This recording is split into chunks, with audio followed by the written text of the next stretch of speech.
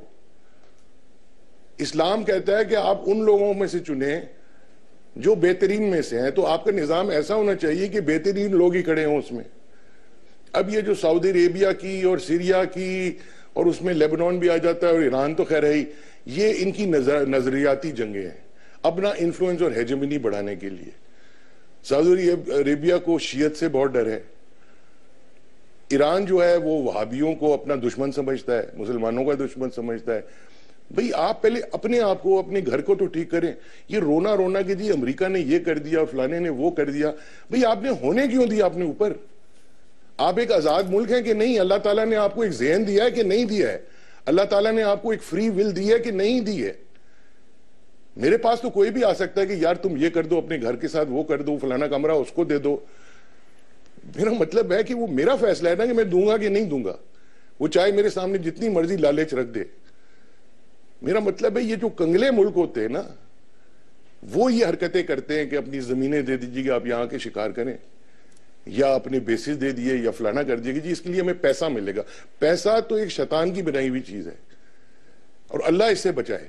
یہ جو سورہ بقرہ ہے یہ اسی پہ ہے نا کہ یہ جو اس وقت یہودی جو تھے جب حضرت موسیٰ ماؤنٹ سائنائی پہ گئے ہوئے تھے تو انہوں نے وہ سونے کا بچڑا بنانا شروع کر دیا تھا اور اس کی وہ پوجا کرتے ہیں. تو ہم لوگ بھی وہی پوجا کر رہے ہیں. میں ایک بریک پہ جاؤں گا. پیسہ لیتے ہیں، یہ جو ہم ڈالر لیتے ہیں یہ کیا ہے؟ یہ وہی سونے کا بچڑا ہے. بالکل صحیح ہے. میں آپ اپنے آپ کو مسلمان کہتے ہیں، آپ حادثاتی مسلمان ہیں ڈاکٹر صاحب. کیونکہ آپ بس اپنے فیصلے سے نہیں، آپ ایک مسلمان خاندان میں پیدا ہو گئے. بس یہی مسلمانیت ہے. مسلمان نہیں ہوتا، بلکہ آپ سے زیادہ تو میرا خیال ہے اسلام دوسری جگہوں پہ دیکھا جاتا ہے. میں ایک بریک پہ جا رہا ہوں، لیکن کہتے ہوئے جا رہا ہوں کہ کیا ہم نے یہ نہیں سیکھا کہ ہم نے افغانستان میں اگر انٹرفیرنس کی تو آج تک بھگت رہے ہیں. اب ہم دور کی بلاؤں کو، کسی نے اچھا کہا تھا کہ اب ہم دور کی بلاؤں کو گلے لگانے جا رہے ہیں. کس کے عوض؟ ان ڈالرز کے عوض.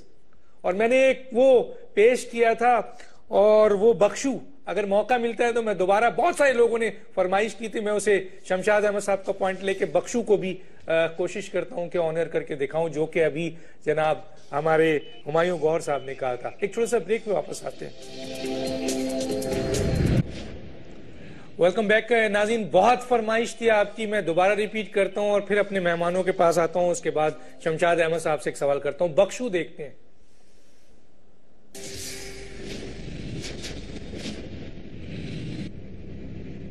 کم و بیش ہر محلے میں 12-14 برس تک کا ایک کیریکٹر پایا جاتا ہے جس کے والدین عموماً نہایت غریب ہوتے ہیں. اس کیریکٹر کا سرپرست پورا محلہ ہوتا ہے.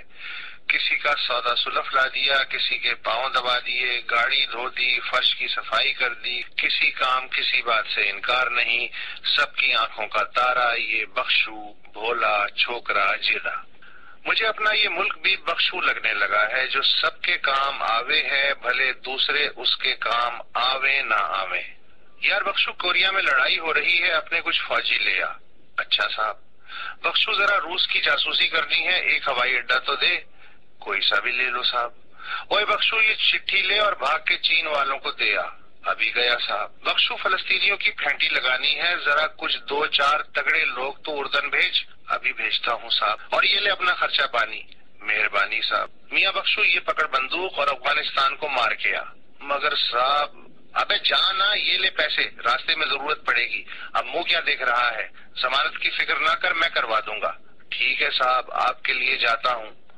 بخشو ذرا دھیان سے سن، میں ڈرون اٹیک کرنے والا ہوں، مگر سامنے نہیں آؤں گا، تجھے آگے کر دوں گا، تو اقبال کر لینا. کیا سمجھا؟ جی سمجھ گیا.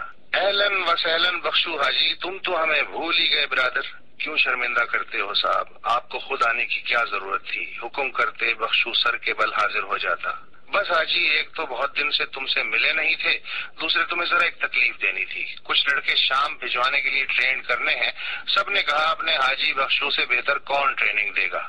بے فکر ہو جاؤ صاحب، سمجھ لو ٹرینڈ ہو گئے۔ اور ہاں، وہ بحرین والے کہہ رہے تھے کہ آپ ہماری طرف سے بخشو حاجی کا شکریہ ادا کر دینا جس کے بندوں نے بحرین کے